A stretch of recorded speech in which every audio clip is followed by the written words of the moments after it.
Hello friends, நேற்று எங்கள் அப்பா கொஞ்சம் செடி கொண்டு வந்திருந்தாங்க எங்கள் வீட்டில் நட்டு வைக்கிறதுக்காக. இந்த ரோஸ் கன்று எங்கள் வீட்டில் தந்தது தான். இது தரும்போதே ஒரு மொட்டோட தான் தந்தாங்க. இது இதில் பூக்கிற 2வது பூ. நேற்று என்னெல்லாம் கொண்டு வந்திருந்தாங்கன்னு பார்த்தீங்கன்னா 2 கத்திரிக்காய் செடியும் ஒரு கொய்யாக்காய் செடியும் கொண்டு வந்திருந்தாங்க. கத்திரிக்காய் செடி 2யுமே பக்கத்தில் வச்சாச்சு. ஆல்ரெடி நாங்கள் கத்திரிக்காய் செடி வச்சுருந்தோம். அது வந்து ஃப்ரண்ட்டில் வச்சுருந்தோம். இப்போ இந்த 2யும் வந்து பேக் சைடில் வச்சாச்சு. கத்திரிக்காய் செடி வரும்போதே கொஞ்சம் டல்லாக தான் இருந்தது. பட் தண்ணி ஊற்றினா நான் அடுத்த நாளில் வந்து நல்லாவே வந்துடும் அப்படின்னு சொன்னாங்க. 2 செடியுமே நட்டி முடிச்சு நல்லா தண்ணியெல்லாம் ஊற்றியாச்சு. செடி நல்லா வளர்ந்து காய் போட்டதுக்கப்புறமா கண்டிப்பாக உங்களுக்கு இன்னொரு வீடியோவில் காட்டுறேன்.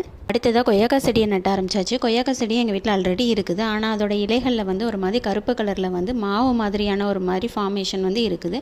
அது என்னன்னு சரியாக தெரியலை. யாருக்கா தெரிஞ்சால் கண்டிப்பாக கமெண்ட் பாக்ஸில் சொல்லுங்கள். அது போகிறதுக்கு என்ன பண்ணணும் அப்படின்னும் கமெண்ட் பாக்ஸில் சொல்லுங்கள். ஸோ அதனால தான் இப்போ புதுசாக இன்னொரு செடியை வந்து நட்டி வைக்க போகிறோம்.